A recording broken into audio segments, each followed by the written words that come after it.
something about Tattva Sutra, what Tattva Sutra is. Who was the author of Tattva Sutra? Uma Swamiji. Yeah. Who was he when he was born and all sorts of things here. And from next week onward, Rajiv Bhai and other teachers will start the book itself, the Tattva Sutra itself.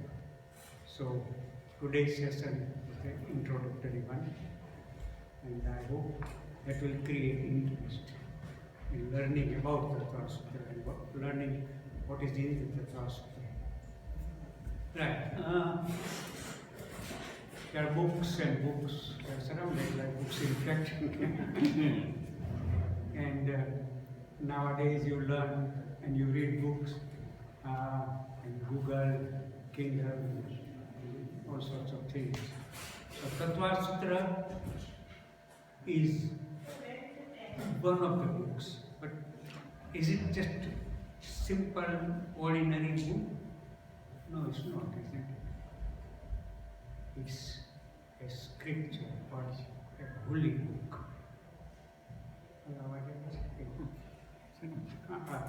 Maybe yes. Yeah. So, what is Tattva Sutra? કેટલા લોકોએ વાંચ્યું છે?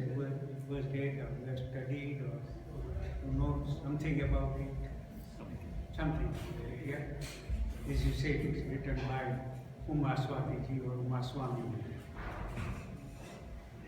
Okay. Let us go back in history. Mahavir Swami and what happened after Mahavir Swami's Nirvana.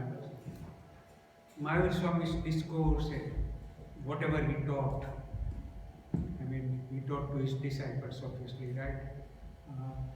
And his disciples remembered everything. They were not writing anything down because that tradition did not exist. It doesn't mean that they could not write. They are very big scholars. Scholars of Sanskrit language, scholars of Prakrit language, and they could write in poetry and drama and everything about the contemporary life, history, everything. India has seen some very big scholars, big, great philosophers, everything. So that did exist. But the tradition was that they had to remember everything. So Guru will tell everything to his disciple, his sister. And Shishya will remember everything, and Shishya in turn will tell his Shishya, his disciple, and so on and on. So that's how the knowledge was carried on. And Guru, of course, taught something. Disciples brought again commentaries about the original teaching, commentaries of what Mahavir Swami had taught.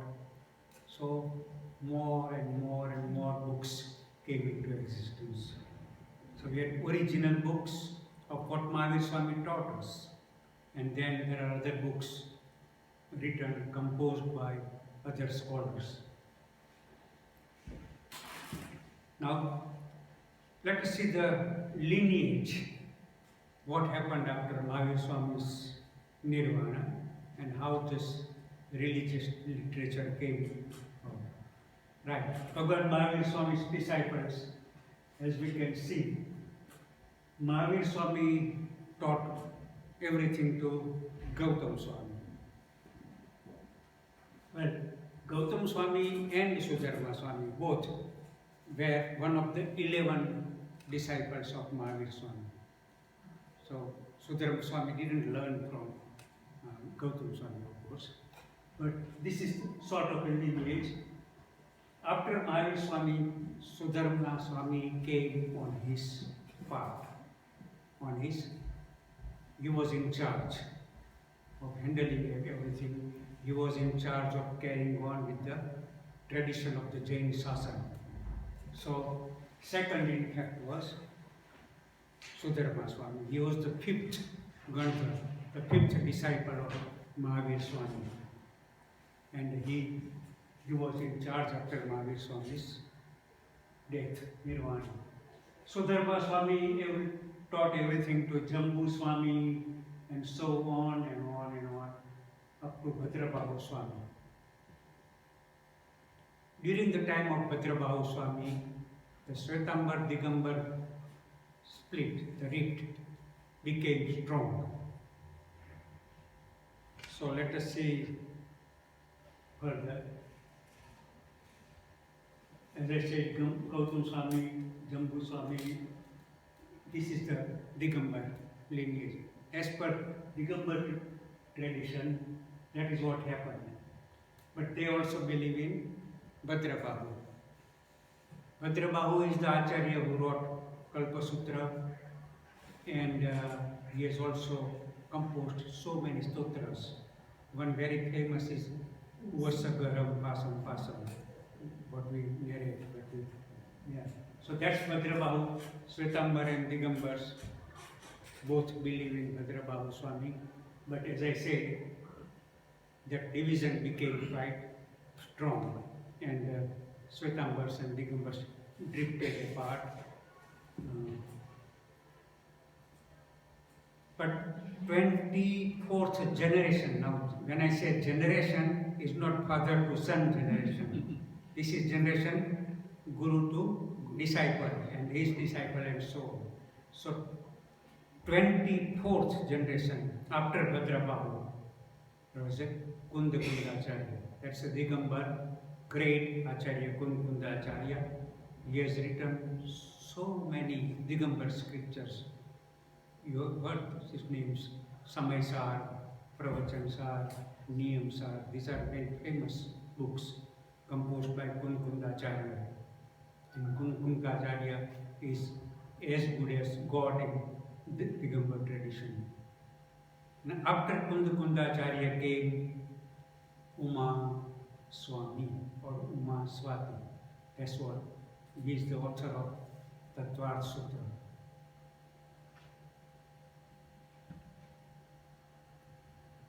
So Digambars call him Uma Swami and Shwetambars call him Uma Swati. One interesting thing, Uma Swami name comes only in Digambar tradition. If you can see the lineage, that comes in Digambar tradition, Uma Swami. There is no name in Shwetambar tradition, in Shwetambar Pattavala, Shwetambar lineage. There is no name of Uma Swami or Uma Swati. Not in the direct line from Mahavir Swami. Right. Something about the books itself, or our holy books, or whatever we say.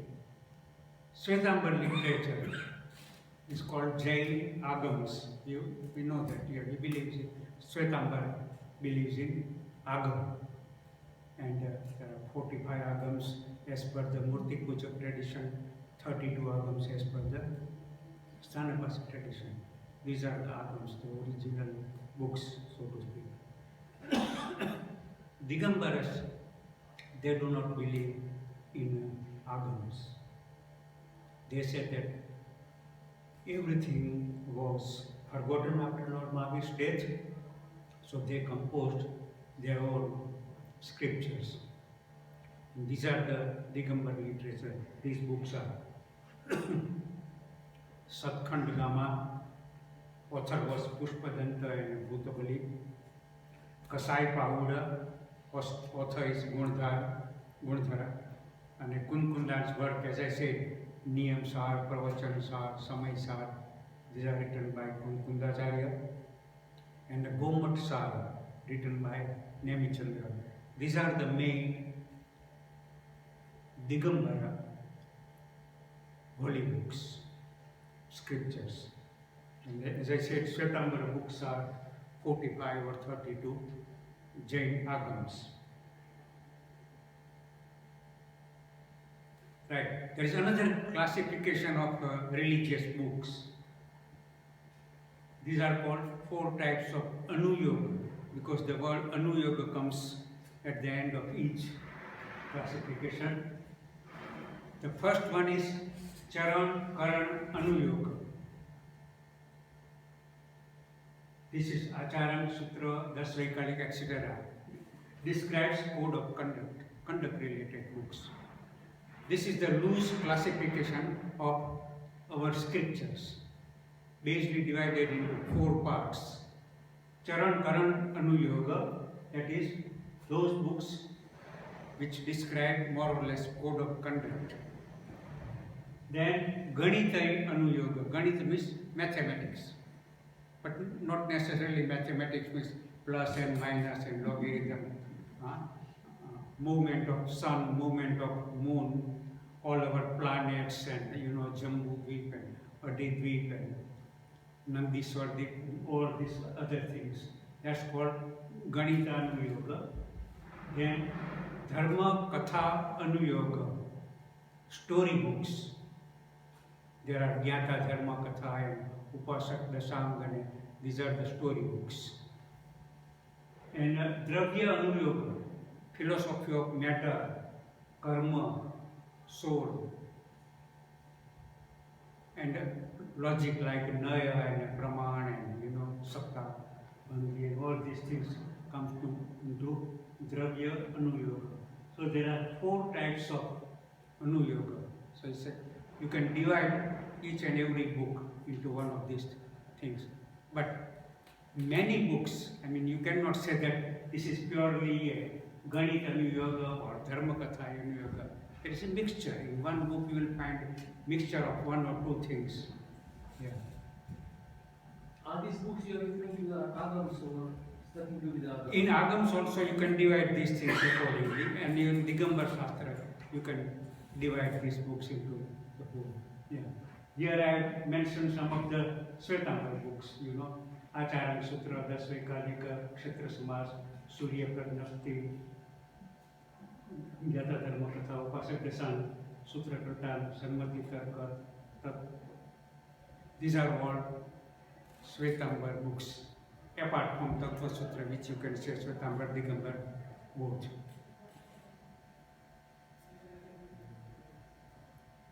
Now, I mentioned last was a Dravya Anuyoga, philosophy of matter, karma, and logic.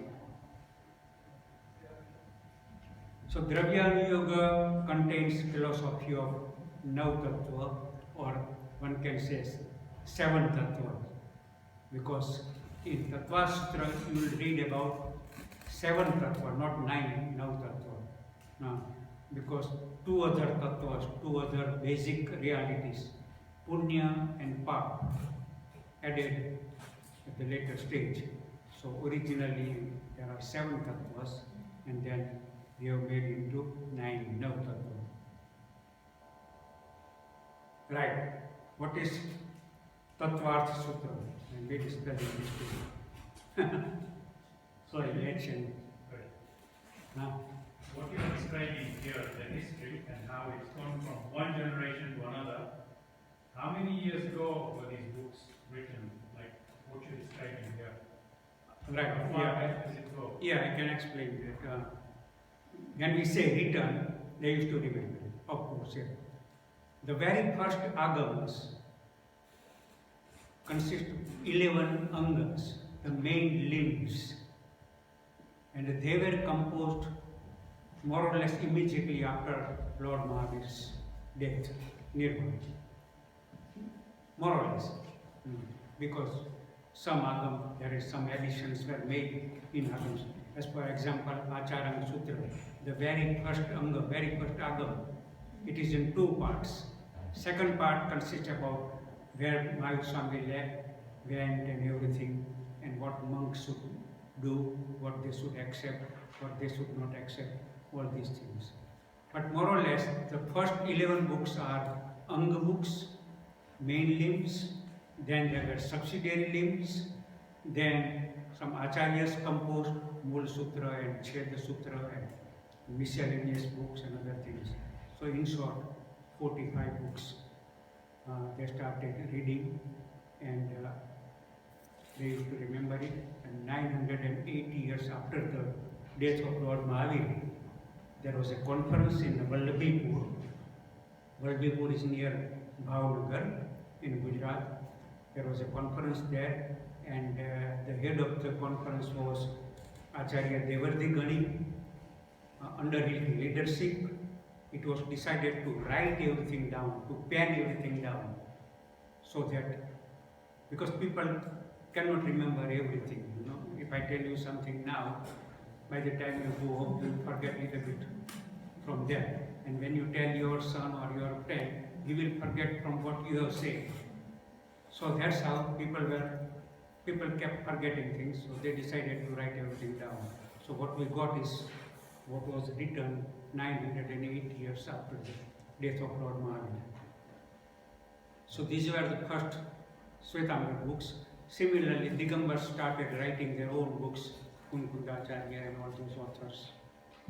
And that's how the scriptures came about. Is it okay? Yeah? Thank you. Right, Tattva Sutra. A very small book, in fact. Very small, right?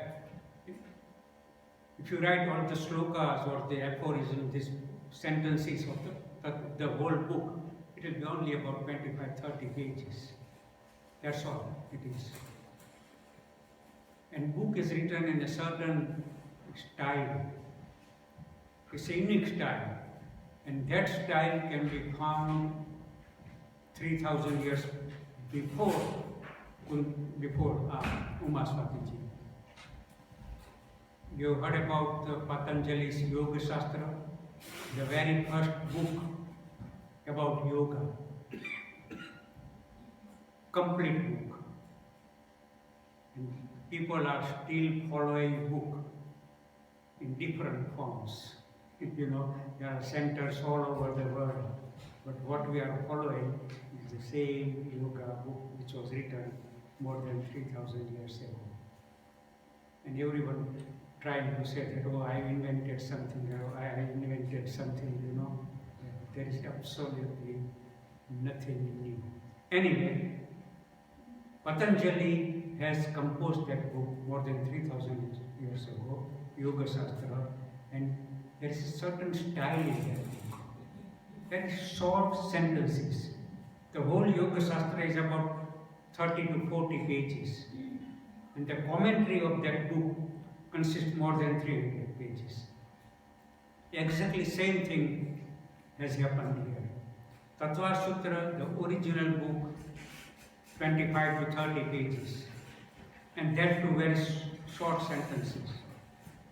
But the commentary of the book contains more than 300 pages.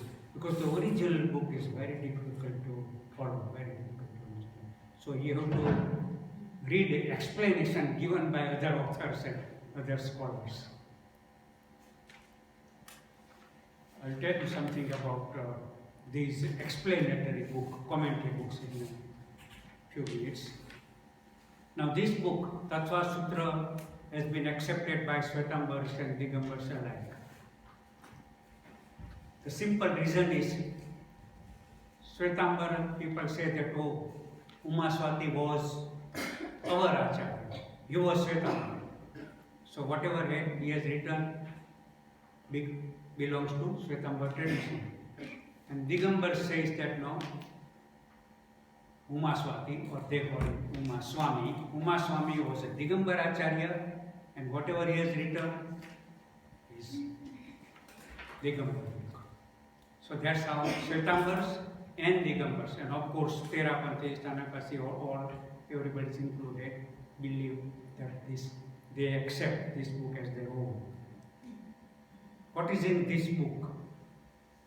I think let me explain it more before that. About the author first. Let us see about the author. Now, born in 1st century AD. Originally, I wrote this 1st century AD, but more and more I read about Uma Swati ji. I think he was born something like in 3rd or 4th century AD. or maybe even in 5th century. Kundacharya was born in 1st century. Now very little information is available about the author himself. That's one of the tragic things about the Indian history. We don't know much about our ancestors, you know. Very little is known.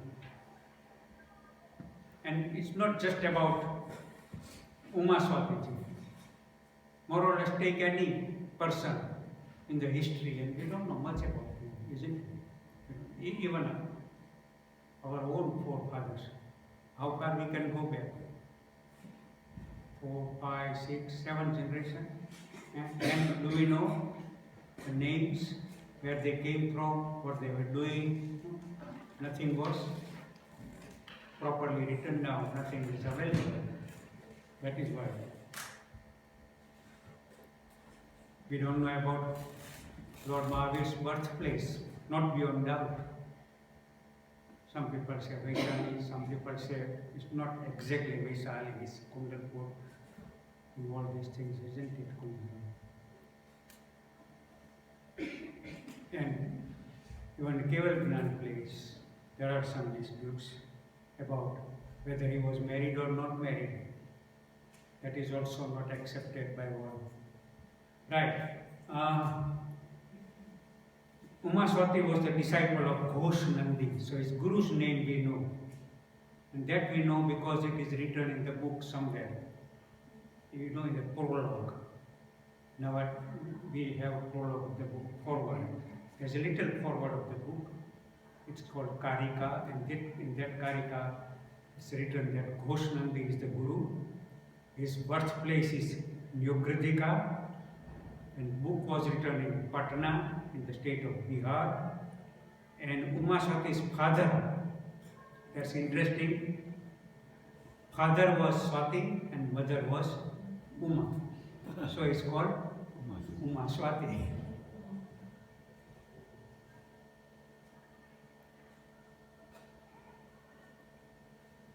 Right, and I mentioned this little bit. Uma Swati ji is perhaps the first author who wrote any Jain book in Sanskrit language. Perhaps the first author, because whatever we have seen is books written in Prakrit language, or the Agams are in Prakrit, or other books are in Prakrit, but this one is in Sanskrit language. And it is written in short sentences. Style is based on some Hindu books, and the famous one, as I said, is the Patanjali's Yoga Shastra. Tattva Sutra contains only about 30 pages, but explanatory notes contain more than 300 pages.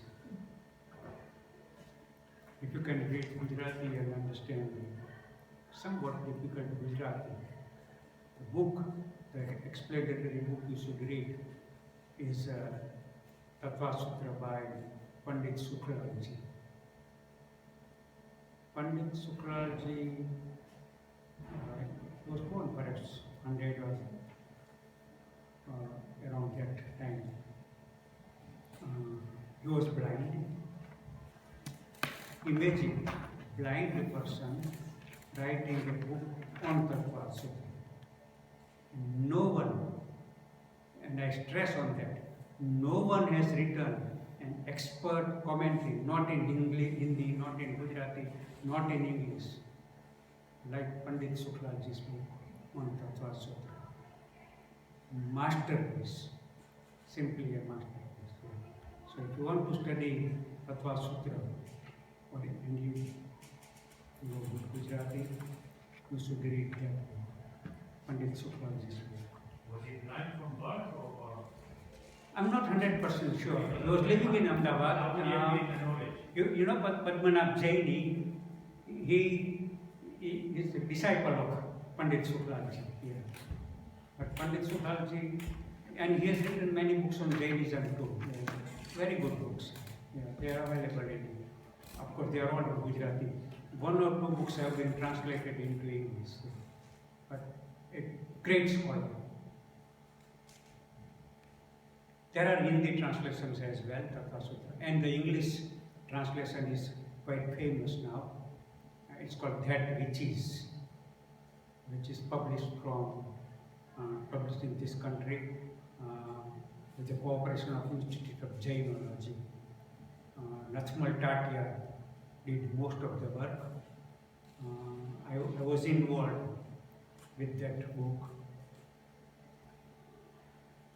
and I remember quite a few sessions what we were discussing, like translation of Samyak. That I remember very well. What is the correct translation of Samyak? We call it Samyak Darshan, Samyak Jnana, Samyak Charitra. But what is Samyak in English? There were different opinions from different English peoples and Indian people. You know, we usually call it Samyak Jnana, means right faith. So then the argument started. It could be right for you, it can maybe not right for the other person. So on and on, for days and days, these things continued. And finally they came for one word, 2 words that is. Enlightened, 3 words, enlightened world view, 2 words, 3 words, whatever it's called. That is Samyak. Enlightened. Samyak Darshan, enlightened world view. Samyak Jnana, enlightened knowledge. And Samyak Charitra, enlightened conduct. Right, so that is something interesting to know. But that book also is very good. That Which Is, that's a translation in. Right, that is I didn't write down. As I said, there's very little material available about the author. We don't know much. But I read one story about him somewhere, long time ago. There was a Shravak in one of the villages of Bihar, Jain Shravak, a Jain lay person, and he was quite knowledgeable. And in his house, on one of the walls, he wrote Darshan, Jnana, Charitra, Moksha Marga. Moksha ke vitte male, Darshan, Jnana, and Charitra. That's what he had written. So one day, he had gone out for some business. His wife was at home, and one Jain sadhu, monk, came for his gochari to get his food. So the wife gave all the food, whatever monks wanted, that monk wanted. And just before he left the house, he saw on the wall, Samyak Darshan, Jnana, Charitra, and Moksha Marga. So he looked at it and asked the woman, who wrote this? The woman said, it's my husband. Very good, but I must correct it a little bit. So in front of that sentence, this monk wrote Samyak. So Samyak applies to all 3. Samyak Darshan, Samyak Jnana, Samyak Charitra. So the sentence became Samyak Darshan, Jnana, Charitra, and Moksha Marga. And he went away. Monk went away. So when this businessman, this lay person, Shravak, came home, he saw that someone had written Samyak in front of his own sentence. So he said, who came and who wrote this? He said, no, one Sadhu Maharaj came and he has written this. So without stopping, he went to Upasraya, where Mr. Sadhu was staying, and says, please Gurudev, you have really enlightened me. Please teach me something about this Samyak Darshan, Samyak Jnana, and Samyak Charitra. So this Sadhu Bhagavan was Uma Swamiji himself. So this is the story about how the first sentence of the book came about. Right, I must go back to those 2 pages. Right, what is in the book? Briefly, what is in the book? We can divide into 3 parts, the whole book. First part is about knowledge. That is chapter number 1. Second part, chapters 2 to 5. What is worth knowing? જાણવા જેવું શું શું છે એ બધું આપ્યું છે. એમાં શું ગણિત આયુર્વેદ મેં કીધું હતું ને કે હેવન્સ ક્યાં છે, દેવ્સ ક્યાં છે, હેલ ક્યાં છે, નારકી ક્યાં છે, how many continents are there, પછી other things, lot of other things. That is from 2 to 5. And third part is more or less about conduct. That is from chapter 6 to 10. So there are 10 chapters altogether. And this can be divided like this. So what are these 10 chapters? Okay, let me say what are these. First chapter describes about Samyaktva Jiva and about Gyan, different types of knowledge. Second chapter narrates about Jiva, Bhav, body characteristic of Jiva, body, different type of body, etc. Third chapter is about Earth, Narki, Teyaj.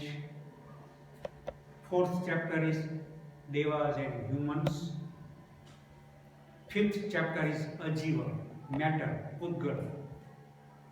Sixth and seventh chapter is Avirati, restraint. You know, when we describe Sat Tattva, Seven Tattva, is a somewhere and Asram somewhere. So it's Avirati, restraint.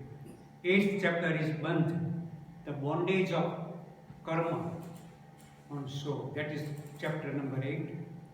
Ninth chapter is describes detail of Samvara and Nirjara, and the 10th chapter is about moksha. So in short, 7 tattva, Jeev, Ajeev, Asrav, Samvar, Van, Nirjara and moksha. These are the 7 tattvas, 7 original fundamental entities, fundamental truth.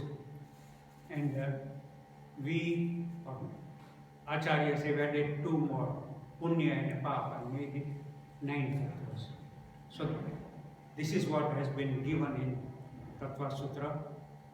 You will learn from our very good teachers, you know, 2 or 3 teachers have been. તમે છો બીજા કોણ? કેતનભાઈ, સંદીપભાઈ, yeah, they will be teaching. કોણ આવતા કે કોણ લેવાનું છે? કેતનભાઈ, first chapter will be Ketanbhai is going to start. I know he is working very hard. He told me one day when he came to the temple, and he wanted to know the pronunciation of few of the things. Ketanbhai is working so hard, you know. He is learning, I don't know it's secret or not, I must tell you or not, but he is learning Bhaktamar Stotra since 1 year, and he is so keen to pronounce it correctly that he is learning every day since 1 year, and he has I think memorized about first 10 or first 12 slokas here. So he came to, he wanted me to check that whether he was saying everything perfectly or not. Great person. Of course, we are blessed with good teachers here.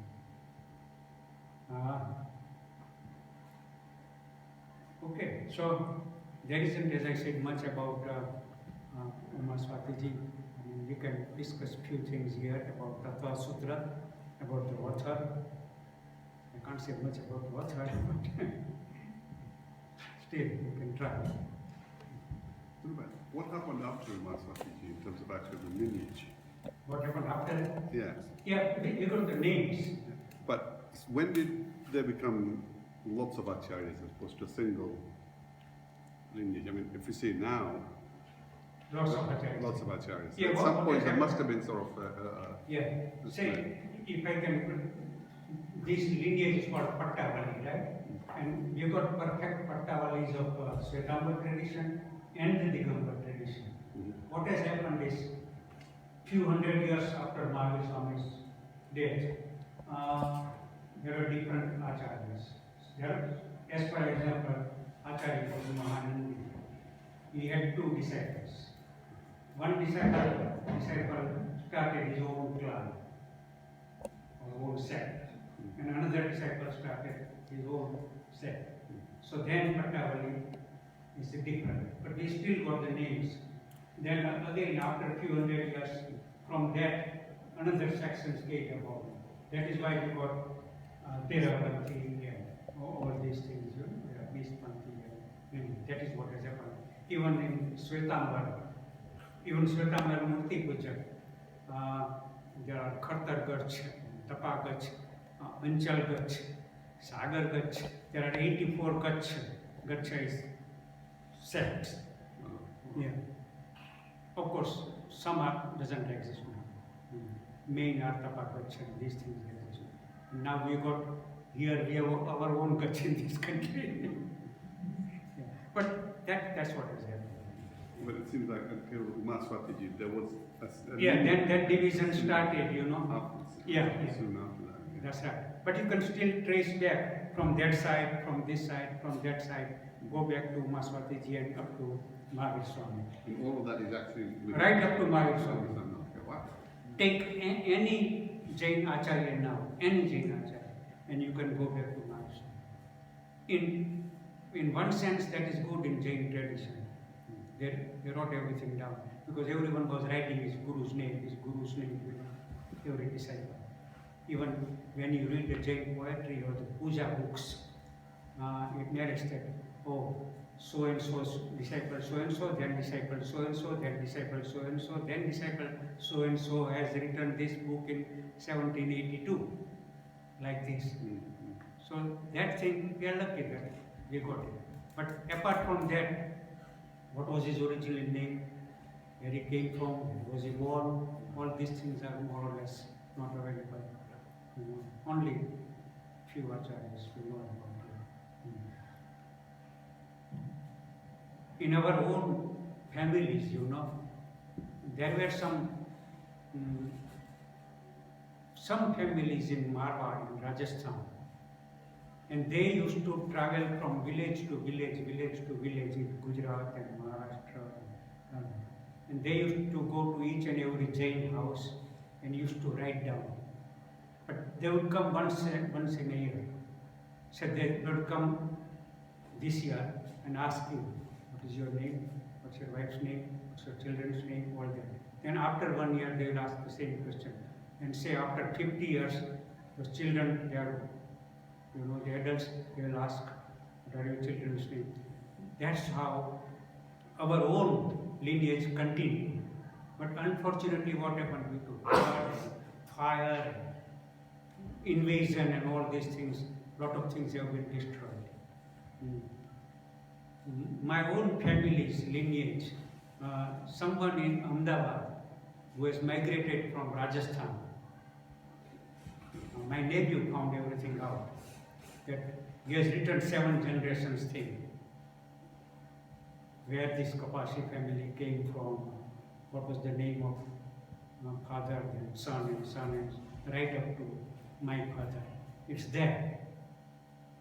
But then, what will happen? This man's son, they are not going to continue the tradition because there's very little money in that. Nowadays, they would rather be an accountant or, computer expert or something. But initially, years and years ago, they used to go from town to town, village to village, and write everything down. So that's why I found out, because of my nephew in Ahmedabad, that my family came from Bhinnamal, which is a town in Rajasthan, then went to Patan, and then went to Ahmedabad and Limerick and Chula and all these things here. So I'm sure somewhere your fathers and forefathers record are there if it is not lost. In terms of that pages, you said 30 pages are the main. That's the book. That's the whole book, original book. Did Umaswati write the 300 pages or someone else? No, somebody else. Umaswati wrote only those Right. Sanskrit little sentences. And then complicated sentences. Not complicated in the sense that for us, you know, we need someone to expand for us and to explain properly what it means. And that's where these books are handy, commentary books, explanatory books. The one you mentioned, is that in Gujarati, Sukhla? Pandit Sukhlaji, that's a Gujarati. That's not translated. No, I don't think it has been translated. I think once Praveen Bhai was saying to me that they are going to attempt it, but that is a very difficult task.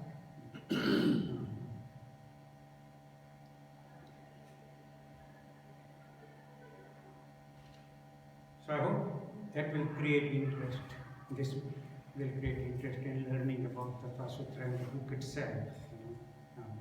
The only one thing, I don't say it's a negative thing about the Tattva Sutra, but say if someone comes from outside and doesn't know anything about Jainism, who is not Jain and hasn't heard anything about Jainism, and he says that I want to learn something about Jainism, I want to read something about Jainism, then I'm afraid this is not the book. Well, this is not the book which I would recommend.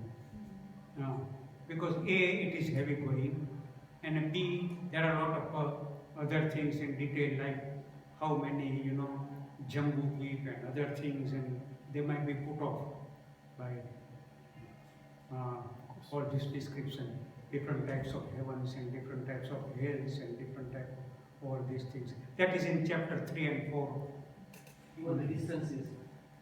Even the distances that we... Distances, everything about that, whole Ganita and Yoga. There are two suns, આપણે એક કહીએ છીએ ને, આપણે કેટલા સનની વાત કરીએ છીએ, એક સન છે. આ બુકમાં શું છે, આપણા બધી જૈન બુકમાં બે સન છે. એટલે એ જરાક કોઈને લાગે કે આ બધું કેમ છે, અત્યારના જમાનામાં લાગે નેચરલી. પણ apart from chapter 3 and 4, it's a great philosophy and everything comes from there. Ashram, Sampradaya, Vijaya books, everything. So it's a great reading. Is there any logic in the two sons? એક તો deep subject છે, વાંચવા જેવું છે. એને પણ ઘણી book છે, સમાચાર justifying these things. They are saying that no, this is true, whatever is written in James books are true. So, yeah. As we enter in Palitana at the ground level. Palitana, one organization, one sansthan, one temple is there, which is called, which has got a whole model there. Then the earth is flat. That is what says. Earth is round and flat. Right? The round કેવી છે? રોટલી છે. Not like orange. અત્યારે આપણે શું માનીએ છીએ? Orange જેવી રાઉન્ડ છે. આ શું કહે છે આપણી બુકમાં? રોટલી જેવી રાઉન્ડ છે. From અને space, વચ્ચે space it is like orange. હે? Space. Space. From the rockets that's gone, the picture taken is orange. એ તો હવે આપણે ઈચ્છા નથી. કારણ કે maybe our knowledge is limited and we have got still a lot of things to discover. Yeah. You were saying this is not the correct book for somebody who is new to Jainism to read. What book would you recommend? Oh, there are quite a few basic books about Jainism. Lots of books now. Even I can say one of those books is mine. But there are quite a few books here. Even I have written a very small booklet about Tattva Sutra. It's a very short and abridged version. Yeah. Just because once you read it, you will be interested to read more. That's all. I think that there is still a lack of a book in English, which is serious explanation by Jainism, but not necessarily by Tattva Sutra, and actually really deep enough for someone to actually get a good understanding. Yeah. Either there is very basic, Yeah. or there are translations or commentaries that's very little in the middle, I think. Some of the books in detail are also very good, written by some English authors and German authors, and quite good books here. They're good books. Even, lots of other scholars, French scholars have written about Jainism. Nowadays, even a book in Czech language, I don't know whether that man has published or not, Joseph Bartosek. Yeah. I went to his house and stayed there. I gave one lecture in Charles University in Prague. Yeah, he knows quite a bit about Jainism, and he's teaching Jainism in Prague. Yeah. There are few students, but they are interested in Jainism. Okay. Right. Is there another comparable